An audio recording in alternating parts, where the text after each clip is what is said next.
ಈಗ ನಾವು ರಂಗನಾಥ್ ಸರ್ ಅವ್ರನ್ನ ವೇದಿಕೆ ಮೇಲೆ ಬರಮಾಡ್ಕೊಳ್ಳೋ ಮೂಲಕ ವಿದ್ಯಾರ್ಥಿಗಳಿಗೆ ಅವರ ಕಿವಿ ಮಾತೇನು ಅಂತ ಆಲಿಸೋಣ. ಜೋರಾದ ಚಪ್ಪಾಳೆಗಳು.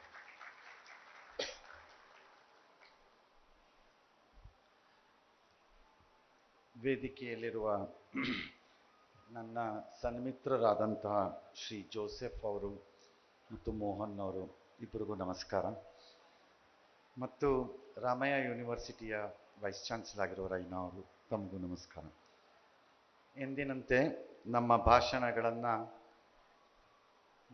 ಈ ಎಲ್ಲ ಸೆಕೆ ಮಧ್ಯ ಕೂತ್ಕೊಂಡು ಭಾಳ ತಾಳ್ಮೆಯಿಂದ ಕೇಳುತ್ತಿರೋ ನಿಮಗೂ ಕೂಡ ನಮಸ್ಕಾರ. ಎಜುಕೇಷನ್ ಈ ವಿದ್ಯಾಪೀಠ ಕಾರ್ಯಕ್ರಮನ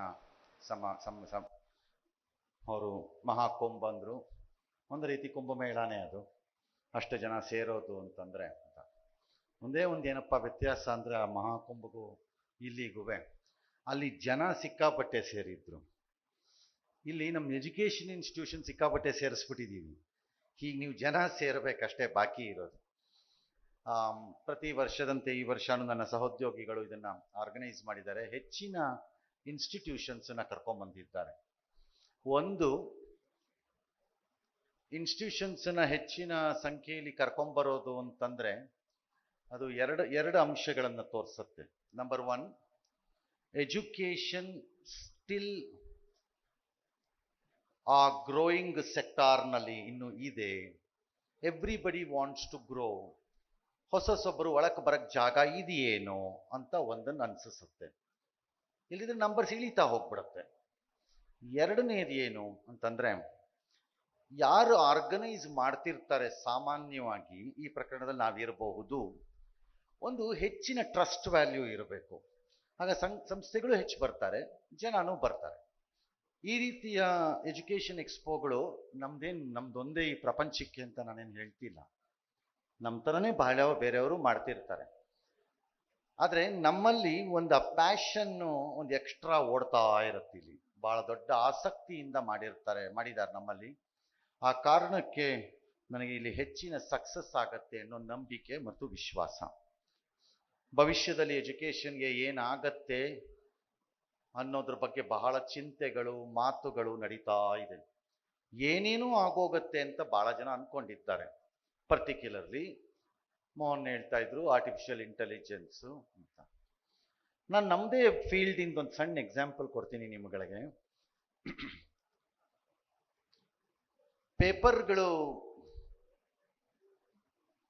ಸಣ್ಣ ಪೇಪರ್ಗಳಿದ್ವು ಎಲ್ಲ ಕಡೆ, ಎಲ್ಲ ಡಿಸ್ಟ್ರಿಕ್ಟಲ್ಲಿ ರಾಜ್ಯಗಳಲ್ಲಿ ಸಣ್ಣ ಪೇಪರ್ಗಳು ಇಷ್ಟಿಷ್ಟೇ ಆಗಲದ್ದು. ನಿಧಾನಕ್ಕೆ ದೊಡ್ಡ ಪೇಪರ್ಗಳು ಇವತ್ತು ನೀವು ಓದ್ತಿರೋ ಬ್ರಾಡ್ ಶೀಟಲ್ಲಿ 4 ಪೇಜು 6 ಪೇಜ್ ಬಂತು. ಸೊ ಸಣ್ಣ ಪೇಪರ್ ಎಲ್ಲ ಸತ್ವು ಅಂದ್ಕೊಂಡ್ರು. ಪೇಪರ್ ಹೋದ ಮೇಲೆ ರೇಡಿಯೋ ಬಂತು. ರೇಡಿಯೋ ಬಂದಾಗ ಭಾಳ ಜನ ಅಂದ್ಕೊಂಡ್ರು ಪೇಪರ್ ಸತ್ತೋಗತ್ತೆ ಅಂದ್ಕೊಂಡ್ರು. ಪೇಪರ್ ಸಾಯಲಿಲ್ಲ, ಪೇಪರ್ ಉಳ್ಕೋತು, ರೇಡಿಯೋನೂ ಉಳ್ಕೋತು. ರೇಡಿಯೋ ಆದಮೇಲೆ ಟಿ ವಿ ಬಂತು. ಇನ್ನು ರೇಡಿಯೋಗೆ ಜಾಗನೇ ಇಲ್ಲ, ಸತ್ತೋಗತ್ತದು ಅಂತ ಲೆಕ್ಕ ಹಾಕೋದು ಟಿ ವಿ ಮುಂದೆ. ರೇಡಿಯೋ ಸತ್ತಿಲ್ಲ, ಇನ್ನೂ ಬದುಕಿದೆ, ಟಿ ವಿನೂ ಇದೆ. ಟಿ ವಿ ಆದಮೇಲೆ ಇಂಟರ್ನೆಟ್ ಬಂದಾಗ ಇನ್ನು ಟಿ ವಿ ಕತೆ ಮುಗೀತು ಅಂತ ಲೆಕ್ಕ ಹಾಕಿದ್ರು. ಬಟ್ ಟಿ ವಿ ಸತ್ತಿಲ್ಲ, ಇಂಟರ್ನೆಟ್ಟು ಇದೆ. Internet 4G 5G 6G 10G 44G ಅಂತೆಲ್ಲ ಆಗ್ತಾ ಇದ್ದಾಗ ನಿಮ್ಮ ಮೊಬೈಲ್ಗಳೇ ಟಿ ವಿಗಳಾದಾಗ ಅಥವಾ ಹ್ಯಾಂಡ್ ಹೆಲ್ಡ್ ನಾಲೆಡ್ಜ್ ಎಕ್ವಿಪ್ಮೆಂಟ್ ಆಗೋದಾಗದು. ಭಾಳ ಜನ ಅಂದ್ಕೊಂಡ್ರು ಇನ್ನು ಮುಗೀತು ಟಿ ವಿ ಕತೆ, ಈಗ ಇನ್ನು ಮೊಬೈಲ್ ಮುಗೋದಿಲ್ಲ, ಇನ್ನೂ ಹಾಗೇ ಇದೆ. ಅದೇ ಥರ ನಮ್ಮ ಹೈಸ್ಕೂಲ್ಗಳಲ್ಲಿ ಕ್ಯಾಲ್ಕುಲೇಟರ್ ಬಂದಾಗ ನನ್ನ ಟೀಚರ್ಗಳು ಆ ಕ್ಯಾಲ್ಕುಲೇಟರ್ಗಳನ್ನು ಅಪೋಸ್ ಮಾಡಿದ್ರು. ಈಗಿನ ಮಕ್ಕಳುಗಳಿಗೆ ಅದು ಪ್ರಾಕ್ಟೀಸ್ ಇದೆಯೋ ಇಲ್ವೋ. FX ಅಂತ ಒಂದು ಸೀರೀಸಲ್ಲಿ ಈ ಕ್ಯಾಸಿಯೋನವ್ರದ್ದು ಕ್ಯಾಲ್ಕುಲೇಟರ್ಗಳು ಬರ್ತಾ ಇತ್ತು ಆ ಕಾಲದಲ್ಲಿ. ಅದನ್ನು ನಮ್ಗೆ ಅಲೋ ಮಾಡ್ತಿರ್ಲಿಲ್ಲ ಸ್ಕೂಲಲ್ಲಿ ಎಕ್ಸಾಮ್ಗೆ ಅಥವಾ ಈವನ್ ಕ್ಲಾಸ್ಗೆ ನಮ್ಗೆ ಅಲೋ ಮಾಡ್ತಿರ್ಲಿಲ್ಲ. ಅದನ್ನು ತಂದುಬಿಟ್ರೆ ಅನ್ಡ್ಯೂ ಅಡ್ವಾಂಟೇಜ್ ಸಿಕ್ಕಿಬಿಡುತ್ತೆ ಸ್ಟೂಡೆಂಟಿಗೆ ಅಂತವ್ರು ಕೊಡ್ತಿರ್ಲಿಲ್ಲ ಅದನ್ನು. Over A period of time it became N absolute instrument. ಅದು ಇಲ್ಲದೆ ಇದ್ರೆ ಕೆಲಸ ಮಾಡೋಕ್ಕಾಗಲ್ಲ ಅನ್ನೋ ಸ್ಟೇಜಿಗೆ ಬಂದ್ವಿ. ಅದಾದಮೇಲೆ ಕಂಪ್ಯೂಟರ್ ಬಂದಾಗ ಎವ್ರಿಬಡಿ ಟೋಲ್ಡ್ ಮೀ, ನನ್ನ ಆಫೀಸ್ನಲ್ಲಿ ನಿಮ್ಮ ಜರ್ನಲಿಸ್ಟ್ಗಳ ಕತೆ ಮುಗೀತು ಅಂತ. ಮುಗಿದಿಲ್ಲ. ಕಂಪ್ಯೂಟರ್ ಇದೆ, ನಾವು ಜರ್ನಲಿಸ್ಟ್ಗಳು ಇದ್ದೀವಿ. ನಾವೇನು ಹಾಗೇನೆ AI ಬಂದಾಗ ಬಹಳ ಜನ ಗಾಬರಿಲಿದ್ದಾರೆ, ಹೋಗ್ಬಿಡ್ತಾರೆ ಎಲ್ಲರೂ ಅಂತ. ಯಾರು ಎಲ್ಲೂ ಹೋಗಲ್ಲ, ಬಟ್ ಆಲ್ಟರ್ ಆಗತ್ತೆ. We need to readjust our selves. We have to ನಾವು ರೀಅಡ್ಜಸ್ಟ್ ಆಗಬೇಕು. ಆ ರೀಅಡ್ಜಸ್ಟ್ಮೆಂಟ್ ಪ್ರಾಸೆಸ್ ಅನ್ನ ಹ್ಯೂಮನ್ ಬೀಯಿಂಗು, ಮನುಷ್ಯ ಮಾಡಕ್ಕೆ ಅವನಿಗೆ ಶಕ್ತಿ ಇದೆ. ಅವನು ಮಾಡ್ಕೋತಾನ ಅದನ್ನ. ಬಟ್ ಅದು ಆಗಲಿಕ್ಕೆ ನಮ್ಮ ಹುಡುಗರುಗಳು ತಯಾರಿ ಮಾಡ್ಕೋಬೇಕು. ಸಾಫ್ಟ್ವೇರ್ ಬಂದಾಗ ಇನ್ನಾಗೋಯ್ತು, ಅಲ್ಟಿಮೇಟು ಸ್ವರ್ಗ ಎಂದರೆ ಸಾಫ್ಟ್ವೇರು, ಆ ಲೆವೆಲಲ್ಲಿ ಇದ್ವಿಪ್ಪ. ಬಟ್ ಈಗ ಹಂಗಲ್ಲ. ಸಾಫ್ಟ್ವೇರಿನ ಮೀರಿಸಬಹುದಾದ ಶಿಕ್ಷಣ ಬಂದುಬಿಟ್ಟಿದೆ, ಅದನ್ನು ಮೀರಿಸಬಹುದಾದ ಕೋರ್ಸ್ಗಳು ಬಂದಿವೆ. ಈಗೆಲ್ಲ ಹೊಸದಾಗಿ ಯಾರು ಕೇಳಿದ್ರೆ, ಯಾರು ತಂದೆ ತಾಯಿ ಹಿಂದೆ ಎಲ್ಲ ನಿಮ್ಮ ಮಗ ಏನು ಅಂದರೆ, ನನ್ನ ಮಗ ಸಾಫ್ಟ್ವೇರ್ ಇಂಜಿನಿಯರ್ ಅಂತಿದ್ರು. ಇನ್ನು ಸ್ವಲ್ಪ ದಿನ ಬಿಟ್ಟರೆ ನಿಮ್ಮ ಮಗ ಏನಂದ್ರೆ, ನನ್ನ ಮಗ AI ಇಂಜಿನಿಯರ್ ಅಂತ ಹೇಳಬಹುದು. ಐ ಆಮ್ ನಾಟ್ ಸೇಯಿಂಗ್ ಅವ್ರು ಹೇಳಲ್ಲ ಅಂತ, but that's not ultimate. Human strength ಏನಿದೆ is to survive. Human strength ಏನಿದೆ is to evolve. Human strength ಏನಿದೆ is to readjust. That is how ನಮ್ಮ ಹ್ಯೂಮನ್ ಎವಲ್ಯೂಷನ್ ಆಗಿರೋದು. ಹಾಗಾಗಿ AI ಆಗಲಿ ಮತ್ತೊಂದಾಗಲಿ ನೀವು ರೀಅಡ್ಜಸ್ಟ್ ಆಗಬೇಕು. ನಿಮ್ಮ ಎಜುಕೇಷನ್ ಥಾಟ್ಸನ್ನು ರೀಡೂ ಮಾಡ್ಕೋಬೇಕು ಮನಸ್ಸಿನೊಳಗಡೆ. ಆಗ ಸಾಧ್ಯ ಇದೆ. ಇಲ್ದಿದ್ರೆ AIಗೆ ಹೆದರ್ಕೊಂಡು ಎಲ್ಲರೂ ಏನೋ ಎಲ್ಲ ಮುಗದೇ ಹೋಯ್ತು ಪ್ರಪಂಚ ಅಂತ ಅನ್ಕೋಬೇಡಿ. ಹಂಗಾಗ್ಲಿಕ್ಕಿಲ್ಲ ಅಂತ ನನ್ನ ಭಾವನೆ ಅಥವಾ ನನ್ನ ಅನಿಸಿಕೆ. ಇನ್ನು ಈ ವಿದ್ಯಾಪೀಠ ಸ್ಟಾರ್ಟ್ ಮಾಡಿದಾಗ ನೀವು ಅದನ್ನು ಗಮನಿಸಿ ಒಂದನ್ನು. ನಾನಿವತ್ತು ಈ ವರ್ಷಕ್ಕೆ ಇದನ್ನು ಹೇಳ್ಬೋದು ಅನ್ಸತ್ತೆ, ಅಷ್ಟು ವರ್ಷ ಕಳೀತೀಗಿದು. ಇಂಡಿಯಾನಲ್ಲಿ ನೀವು ಇಲ್ಲಿ ಗಮನಿಸ್ತಾ ಇದ್ದಾಗ ಲಾರ್ಜ್ಲಿ ಎಲ್ಲ ಪ್ರೈವೇಟ್ ಯೂನಿವರ್ಸಿಟಿಗಳೇ. ನೀವು ಇಲ್ಲಿ ಒಳಗಡೆಗೆ ಒಂದು ರೌಂಡ್ ಹಾಕ್ಕೊಂಡು ಬಂದರೆ ಲಾರ್ಜ್ಲಿ ಎಲ್ಲ ಪ್ರೈವೇಟ್ ಯೂನಿವರ್ಸಿಟೀಸ್. ಈ ಸಿಚುಯೇಷನ್ ಅನ್ನ ಪೇರೆಂಟ್ಸ್ ಮುಂದೆ ನಾವು 25 ವರ್ಷದಿಂದ ಇಟ್ಟಿದ್ದಿದ್ದಿದ್ರೆ maybe they would not have accepted it. Maybe. Look at the way education has grown, parents have evolved and students have accepted it. Today ನಾವು ಯಾರುವೆ garden city university ಅಂತನೋ, ರಾಮಯ್ಯ ಅಂತನೋ, Cambridge ಅಂತನೋ, ರೇವಾ ಅಂತನೋ ಅಂದಾಗ ವಿ ಆರ್ ನಾಟ್ ಸರ್ಪ್ರೈಸ್ಡ್ ಅದರಲ್ಲಿ, ಅಥವಾ ಹಿಂಜರಿತಾ ಇಲ್ಲ. ನಮ್ಗೆ ಯಾವುದೋ ಒಂದು ಸರ್ಕಾರಿ ಬೇಸ್ಡ್ ಯೂನಿವರ್ಸಿಟಿನೇ ಬೇಕು ಅನ್ನೋ ಹಿಂಜರಿತಾ ಇಲ್ಲ.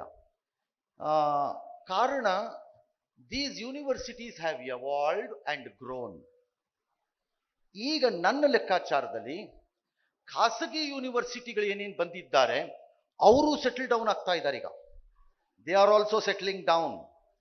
ಆ ಜರಡಿ ಆಟ ನಡೀತಾ ಇದೆ ಈಗ. ಅವರಲ್ಲೂ 4 ಜನ ಇಲ್ಲದೆ ಇರಬಹುದು, ಅಥವಾ ಕಷ್ಟಕ್ಕೆ ಹೋಗಿ ಸಿಗಾಕೋಬಹುದು. ಬಟ್ ಅದರಲ್ಲಿ ಟಾಪರ್ಸ್ ಯಾರು ಅನ್ನೋ ಈ ಜರಡಿ ಹಿಡಿದು ಆ ಕ್ವಾಲಿಟಿ ಆಚೆ ಬರುವಂತ ಮೊಸರನ್ನ ಕಡದಂಗಿದು ಓವರ್ ಎ ಪೀರಿಯಡ್ ಆಫ್ ಟೈಮಲ್ಲಿ. ನಮ್ಮ ಪ್ರೈವೇಟ್ ಯೂನಿವರ್ಸಿಟೀಸುವೆ ಆ ಸ್ಲಾಟಕ್ಕೆ ಬರ್ತಾ ಇವೆ. ಈಗ ನಮ್ಮ ಕರ್ನಾಟಕದಲ್ಲಂಥ ಯೂನಿವರ್ಸಿಟಿಗಳು ಯಾವುವು ಅನ್ನೋದನ್ನ ನೀವು ಬಹಳ ಬೇಗ ಗುರುತಿಸ್ತೀರಿ ಬೇಸ್ಡ್ ಆನ್ ಅವುಗಳ ಇದು.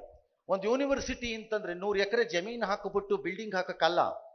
That anybody can do it, but they have all struggled to hold on with a quality education. ನಾವು private universities have reached a situation ನನ್ನ ಪ್ರಕಾರದಲ್ಲಿ to take it to the next levels. ಈಗ ನಿಮ್ಮೇಲೆ trust ಬಂದ್ ಆಗೋಗಿದೆ. ಇನ್ನು ನಿಮ್ಮೇಲೆ lack of trust ಅವಶ್ಯಕತೆ ಇಲ್ಲ ಯಾರಿಗೂ. ಬಟ್ ಆ ಟ್ರಸ್ಟ್ ಅನ್ನ ಈಗ ನೆಕ್ಸ್ಟ್ ಲೆವೆಲ್ ಆಫ್ ಎಕ್ಸಲೆನ್ಸ್ ತಗೊಂಡೋಗ್ಬೇಕಾದಂತಹ ಟೈಮು ಬಂದಿದೆ. Like you can't go for a legacy achievement ಮಾಡ್ಲಿಕ್ಕೆ ಆಗಲ್ಲ ನಿಮ್ಮ ಕೈಯಲ್ಲಿ. ಇನ್ನೂ ಟೈಮ್ ಇದೆ ನಿಮಗೆ. ಫಾರ್ ಎಕ್ಸಾಂಪಲ್, ನಾವು ಏನೇ ಮಾಡಿದ್ರು ಹಾರ್ವರ್ಡ್ ಅಂದ್ಬಿಡ್ತಾರೆ, ನಾವೇನೇ ಮಾಡಿದ್ರು MIT ಅಂದ್ಬಿಡ್ತಾರೆ, ನಾವೇನೇ ಮಾಡಿದ್ರು ಯಾವುದೋ ಒಂದು ಫಾರಿನ್ ಯೂನಿವರ್ಸಿಟಿ ಹೆಸರು ಹೇಳ್ಬಿಡ್ತಾರೆ, ಅಥವಾ ಇಂಡಿಯಾನಲ್ಲೇ ಯಾವುದೋ ಒಂದು ಯೂನಿವರ್ಸಿಟಿ ಹೆಸರು ಹೇಳ್ಬಿಡ್ತಾರೆ.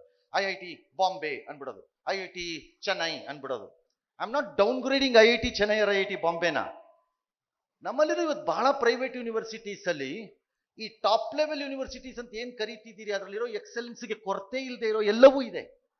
It's A question of recognition and adjustment. ನಾವು ಆ ಎಕ್ಸಲೆನ್ಸ್ ರೀಚ್ ಆಗ್ತಾ ಹೋದ್ರೆ ನಮ್ಮ ಯೂನಿವರ್ಸಿಟೀಸ್ ಈಗ particularly I have great academic interest ಇದನ್ನು ವಾಚ್ ಮಾಡೋಕ್ಕೆ. ಬೆಂಗಳೂರಿನಲ್ಲಿ ಅಂಥದ್ದೊಂದು 8 ಯೂನಿವರ್ಸಿಟೀಸ್ ವಿಚಾರದಲ್ಲಿ ನನಗೆ ವೆರಿ ಅಕಾಡೆಮಿಕಲಿ ಇಂಟ್ರೆಸ್ಟೆಡ್ ಇದನ್ನು ವಾಚ್ ಮಾಡೋಕ್ಕೆ.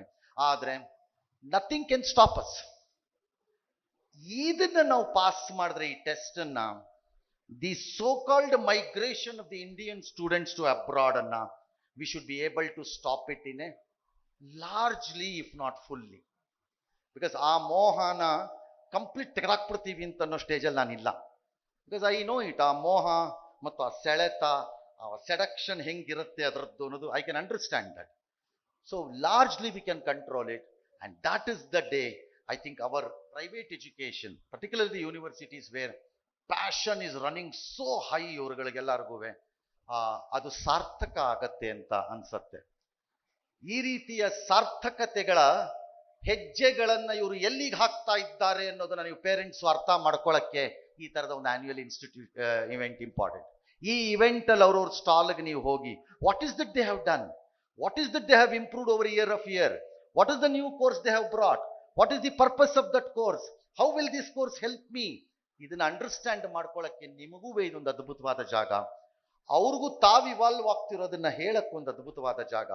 ಆ ಎರಡನ್ನೂ ನೀವು ಅರ್ಥ ಮಾಡಿಕೊಂಡು ವಿದ್ಯಾಪೀಠ ಎಂಬಂತಹ ಈ ಎಫರ್ಟ್ ಅನ್ನ, forget money, x may make little money, y may not make little money, that's a different issue all together ನನ್ನ ಪ್ರಕಾರದಲ್ಲಿ.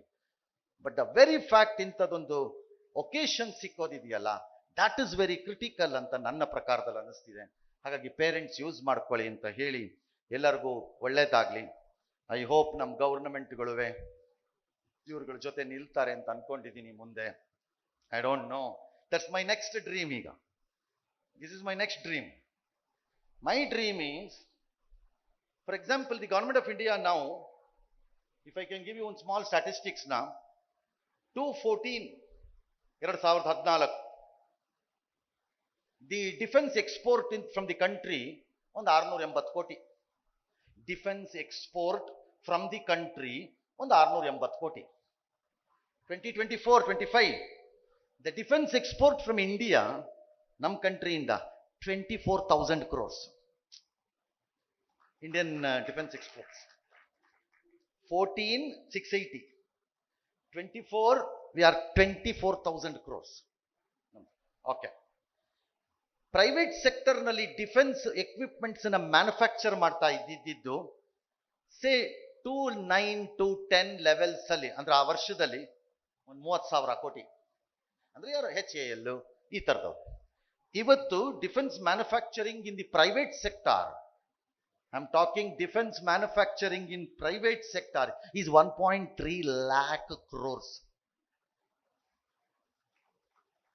ಇವತ್ತು ವೈ ಈಸ್ ಈ ಸೇಯಿಂಗ್ ದಿಸ್? ಆ ಡಿಫೆನ್ಸ್ ಕತೆಗೂ ನಮ್ಮ ಎಜುಕೇಶನ್ಗೂ ಏನಪ್ಪ ಸಂಬಂಧ? The government must understand future of India is in these institutions. ಅದು Joseph institution ಅಲ್ಲ, ಅದು ಮೋಹನ್ ಇನ್ಸ್ಟಿಟ್ಯೂಷನ್ ಅಲ್ಲ. ಬಹಳ ಜನಕ್ಕೆ ಈ ಭ್ರಮೆ ಇದೆ. ಆ ಇನ್ಸ್ಟಿಟ್ಯೂಷನ್ಗೆ ಏನಾದ್ರು ಸರ್ಕಾರದ ಕಡೆಯಿಂದ ಇನ್ಕ್ಯುಬೇಷನ್ ಸೆಂಟರ್ಸ್ ನ, ಯಾವುದೇ ಇನ್ಸ್ಟಿಟ್ಯೂಷನ್ ಆಗ್ಲಿ, ಅದು ಮಾಡಿದ್ರೆ ಜೋಸೆಫ್ಗೇನೋ ಲಾಭ, ಜೋಸೆಫ್ಗೇನೋ ಶ್ರೀಮಂತಿಕೆ, ಅಥವಾ ಮೋಹನ್ಗೇನೋ ಸಿಕ್ಕಿಬಿಡ್ತು ಕಿರೀಟ, ಅವ್ರಿಗೆ ಯಾಕೆ ರೀ ಮಾಡ್ಕೊಡಪ್ಪ, ಅವ್ರಿಗೆ ಎಷ್ಟಿದೆ ರೀ ಅನ್ನೋದು. ನೋ, ಇಂಡಿಯಾ ಫ್ಯೂಚರ್ ಇರೋದು ನಮ್ಮ ಯೂನಿವರ್ಸಿಟಿಗಳ ಒಳಗಡೆ. Because degree is gone. Forget it in main the degrees ನ. ನೀವು ಡಿಗ್ರಿಗಳು will do nothing to you. Masters is the standard. ಇನ್ನು ಮುಂದಕ್ಕೆ degree is not the standard, masters is the standard. Next, ಹಳೆ ಕಾಲದಲ್ಲಿ ಪೋಸ್ಟಲ್ ಡಿಪಾರ್ಟ್ಮೆಂಟ್ಗೆ ಸೇರ್ಕೋಬೇಕು ಅಂತಂದ್ರೆ SLC ಸಾಕಪ್ಪ ಅಂತಿದ್ರು ಪೋಸ್ಟಲ್ ಡಿಪಾರ್ಟ್ಮೆಂಟ್ಗೆ ಸೇರಕ್ಕೆ. ಈಗ SLC ಆಗಲ್ಲ, ನೆಕ್ಸ್ಟ್ ಡಿಗ್ರಿ ಆಯ್ತು. ಈಗ ಡಿಗ್ರಿ ಅಲ್ಲ, ಇನ್ಮೇಲಿಂದ ಮಾಸ್ಟರ್ಸ್ ಈಸ್ ದಿ ಸ್ಟ್ಯಾಂಡರ್ಡ್. ಈ ಮಾಸ್ಟರ್ಸಿನ ಇನ್ಕ್ಯುಬೇಷನ್ ಆಗೋದು, ಹೊಸ ಇನೋವೇಷನ್ಸ್ ಆಗೋದು, ಹೊಸ ಲ್ಯಾಬ್ಸ್ ಆಗೋದು, ಈ ಎಲ್ಲವೂ ಆಗಬೇಕು ಅಂದ್ರೆ government must step in to the private universities. I am not talking public university. They must in ಒಳಗೆ ಬರ್ಬೇಕು. ಅದನ್ನ ಅವರು ಮೋಹನ್ ಇವ್ರಿಗೆ ಲಾಭ, ಜೋಸೆಫ್ಗೆ ಲಾಭ, ಶ್ಯಾಮರಾಜುಗೆ ಲಾಭ, ಅಥವಾ ಇಲ್ಲಿ ಯಾವುದೇ ಇನ್ಸ್ಟಿಟ್ಯೂಷನ್ ಇದ್ರೆ ಅವ್ರಿಗೆ ಲಾಭ ಅಂತ ಪರಿಗಣಿಸಬಾರ್ದು. ಈ ಲೆವೆಲ್ ಆಫ್ ಥಾಟ್ಸ್ ಸ್ಟಾರ್ಟ್ ಆಗಬೇಕು. ಅದಾಗತ್ತೆ ಅನ್ಕೊಂಡಿದ್ದೀನಿ. ಈಗ ನೀವು ಇಲ್ಲಿ ಭಾಷಣ ಮಾಡಿದ್ರೆ ಏನು ಪ್ರಯೋಜನ, ಅದಾಗತ್ತಾ ಅಂತ ಯಾರು ಅನ್ಕೋಬಹುದು. ಹಂಗೆ ಅನ್ಕೋಬೇಡಿ. ನಾನು ಅಂಥ ಕೆಲಸ ತರಲೆ ಮಾಡ್ತಾ ಇರ್ತೀನಿ. ನಾನು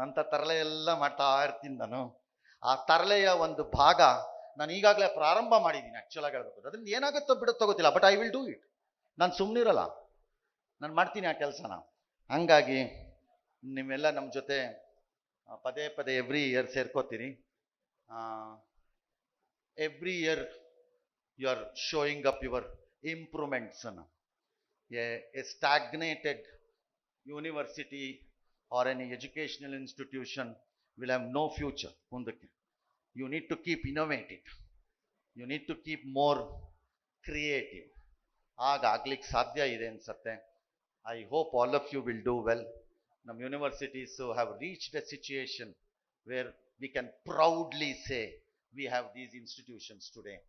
ನಮ್ಮಲ್ಲಿ ಇದೆ ಇಂಥ ಇನ್ಸ್ಟಿಟ್ಯೂಷನ್ಸು ಅಂತ. No longer we have to bow our head in shame. We have such private universities which we should focus, which we should showcase as an Indian institution in future. Indian institutions ಆಗಿ ಮಾಡಬೇಕು. ಮಾಡಲಿಕ್ಕೆ ಏನಾದ್ರು ಒಂದು ಕಾರ್ಯಕ್ರಮಗಳಾಗಬೇಕು, ಅದಾಗತ್ತೆ ನಿಧಾನಕ್ಕೆ ಅನ್ನೋ ನಂಬಿಕೆಯೊಂದಿಗೆ ಎಲ್ಲ ಪೇರೆಂಟ್ಸ್ಗೂ ಒಳ್ಳೇದಾಗಲಿ, ಎಲ್ಲ ಮಕ್ಕಳಿಗೂ ಒಳ್ಳೇದಾಗಲಿ. ಕೆಲವು ಮಕ್ಕಳು ನನ್ನ ಮಗುಗೆ 88% ಅಂತ ಯಾರೋ ಹೇಳ್ತಿದ್ರು. ಡೋಂಟ್ ವರಿ, ತಲೆ ಕೆಡ್ಸ್ಕೊಬಿಡಿ. ನನಗೆ 88 ಬಂದಿರಲಿಲ್ಲ ನನಗೆ. ಹಾಗಾಗಿ ನಾನು ಚೆನ್ನಾಗಿದ್ದೀನಿ ಅಂತ ನಿಮ್ಗೆ ನಂಬಿಕೆ ಇದ್ದರೆ ನಿಮ್ಮ ಮಗುನೂ ಚೆನ್ನಾಗಿರುತ್ತೆ ಅಂತ ನಂಬಿಕೆಯಲ್ಲಿರಿ. ಎಲ್ಲರಿಗೂ ಒಳ್ಳೇದಾಗಲಿ. ನಮಸ್ಕಾರ.